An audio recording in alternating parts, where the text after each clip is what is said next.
In our 2016 example, the two of us went to 5 countries in 5 weeks for $5,000, including everything. And it was a trip of a lifetime.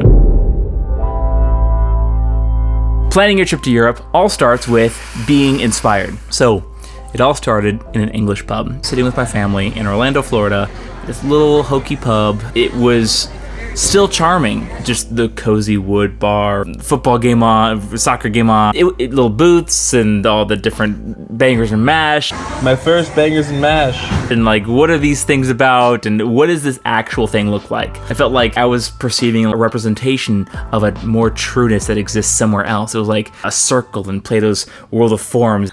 Sorry. That was my inspiration. What was your inspiration for wanting to go to Europe? I'd always wanted to go to Europe. Grew up reading classics, and Jane Austen's my favorite author, and I love art. I would randomly, like in college, just like Google flights and imagine myself going off to Florence for a month and living in a small village in Tuscany. We're in a poppy field in Tuscany. Step 2, brainstorming. Sit down with a piece of paper and preferably a map of Europe, like next to you. We just literally sat down with a piece of paper and we were like, where are the places we want to go? I think it actually was like on the back of a receipt. I remember like... I wish we kept that. I know. So we wrote down like a list of all the places we wanted to go, and it varied greatly. Like we were like all the places in Europe, and it was like Ireland all the way to Greece. Geographically terrible. This is your time to just get it all out. Dream. Brainstorm, dream, imagine, and then ask yourselves, like when it comes time to narrow it down, because even when you're given 5 weeks, like we had 5 weeks, you still can't do it. You still can't do all the places that at least we dreamed of that we wanted to go before we died. Mm-hmm. Not in one trip. Not in one trip. Yeah. After you brainstorm, pick the non-negotiables. Ask yourself, like we asked ourselves, what are the places that we've always dreamed of going, first of all? And then what are the memories we want to have? Like what stories do we want? What kind of trip do you want? Yes. And then also we thought about like we're going in winter. So what are the places we want to go to in the winter Better time? season-based, yeah. Yes. Or even limiting, like it was February. We probably don't want to go to Greece because most of the small towns we'd want to visit are closed. So like that's another way to kind of narrow it down when you're thinking about the season. And then go through and just circle those spots. Circle them on your list. Look at where they are on the map and start to try to kind of like get the outline of your trip down. The last thing you said, seasons, brings us to step 3, plane tickets and time frame. We put these two together because you have to be flexible with your plane tickets. We were ultra budget backpackers, and I'll go through some of like how much we spent and things like that later, but all of our decisions were based off of how much the plane tickets cost. Be flexible enough to plan your trip around when the tickets are cheapest, because that's going to be your number one most costly single item. Because you never know, like if you stay one extra day, sometimes that can cut your cost in half. If you have tons of money, or if you're booking your flight with points, even it's not as much of a factor. But if you're paying for your tickets with cash, you want to save money, want it to be budget travelers, be flexible in your time frame and be flexible in when you go. We went in off season. End of January. Yeah, we were there the entire month of February until like March 3rd or 4th. Be flexible when you can go. Off season, shoulder season is the best time, in my opinion, in general. Less crowds, cheaper, shorter lines. Yes. Talk about having the whole beach to yourself. It's fantastic. There's no one here. If you are going to have to go during a peak season, use points. Get a travel credit card and use points. Travel credit card? What do you mean, Ellen? We can talk about this more in depth on another video or on blog posts. But it's extremely important. For multiple reasons. Foreign transaction fees. Every time you swipe your credit card in a different country, then you are avoiding getting charged $2 to $5 for an out-of-network fee. And also for getting points. We flew to Switzerland and it would have been $3,000. $3,000 per ticket, So, and we got it for how much per ticket? $5. $5. It's not costless. You only pay your taxes and fees. We use a traveler's credit card called Chase Sapphire Reserve and the Chase Sapphire Preferred, and I'll put those affiliate links in the bottom. Bonus, if you get the reserve, you get priority pass access for lounges and airports. So before your flight, you hang out in the lounge, free Wi-Fi, you can take a shower, take a nap, there's free food, free drinks. It's just, it's lovely. So we started off with an open jaw itinerary, which basically means you fly into one airport and then you travel around a bit and then you fly out back home from a different airport. So for us, we flew into London and we flew out of Rome. I think we've stumbled upon something historic.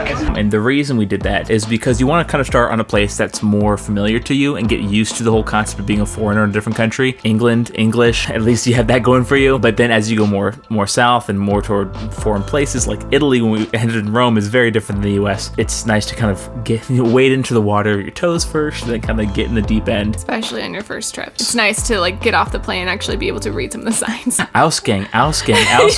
Man, Ausgang is a huge city. That means exit. Yes. Schlangenweg zur alten Brücke. Yeah, what she said. Step 4 is filling in the middle of your trip. Now that you have your beginning and your end, try to stay in places for at least 2 nights. We have learned this the hard way. It's very hard on yourself, like both mentally and physically, to change places after only staying in it for 1 night. It gives you very little time to actually get to know the place, to get a feeling for it, to get settled in where you're staying. Travel days are throwaway days, unfortunately. I mean, they're still enjoyable at times, like riding a train or something, but for the most part, you're gonna spend your entire day at the train station, at the plane station, also known as the airport, and it's just going to be a lot of back and forth packing luggage, finding a cab or an Uber, finding your way to your place. It's a lot of logistics, so just consider that day you're not going to be able to do much. The less places you go to, the less travel days you have, and the more time you can get out of individual spots. We basically consider it a bonus if we actually get to do anything on a travel day. Yeah, really. It's basically dinner. Whenever you change countries, you also change cultures and usually language along with it. Just a matter of doing that adds a level of stress to you that you can't really like will away from it. You can try to like positive think your way, but there's still a level of stress that it comes with. You don't know how to say thank you. You don't know how to say hello or I'm sorry for stepping on your shoe. Accept it, be ready for it, and if you feel yourself like, man, I'm really irritable, did you change countries that day?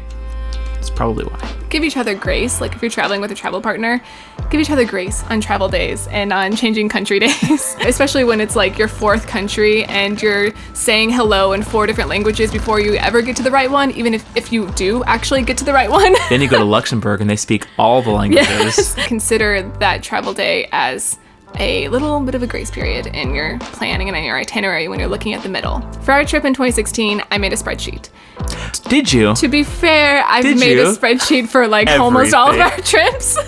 I personally think my first one was my best one. But here is the spreadsheet that I A lot created. of colors. I All this color too. coordinated it according to the city so that I could visually see like how long we were staying in places. Gosh, I'm glad I'm married to you. And how many nights we were staying in each place. And then you'll see I wrote out like travel day and blocked out how many travel days. Another reason why writing out travel day was helpful, besides just trying to have as few as possible, was when I was trying to look and see if getting the Euro pass was worth it.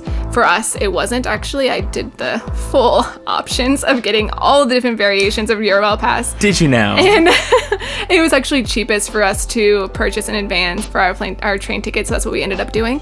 But that's another reason why writing out your travel days is helpful. You don't have to be as detailed as this in your spreadsheet. You can, just put your dates and the city and mark travel days out or how many nights. I also used it as a way to track how much we were spending, my notes on links to places we wanted to go, and how much it all cost. I'll include this as a template, a spreadsheet template, in the link below if you want a way to start planning your trip.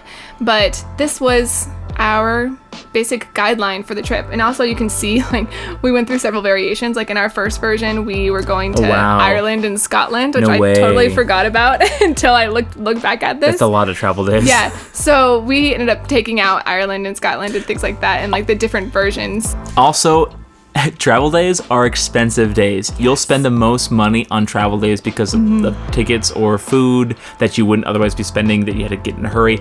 But if you have less travel days and you're on a budget, it's better.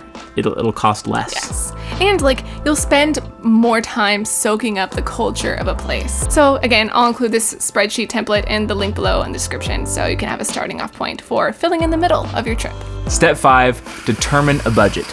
Now, for a travel couple like us, you can expect to spend between $60 and $70 on food, which is like a restaurant meal and street food for the rest of the meals or a grocery store, and $60 to $70 per day on lodging, which is like a bed and breakfast or an Airbnb. Now, you may hear that and think, wow, I've heard larger numbers before. And yes, I have seen those larger numbers before as well. But let me tell you, it is possible to stick to this budget. We actually came in under budget. So another thing to consider is like to balance out your big cities and your small towns.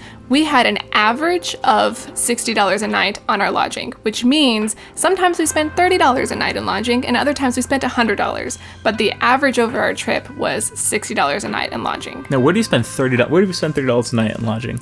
We rented a room from a lovely French couple in Caen, in Normandy. Oh, yeah. We stayed there for $30 a night for 2 nights so that we could spend 1 night in a castle in Normandy for about $80 a night.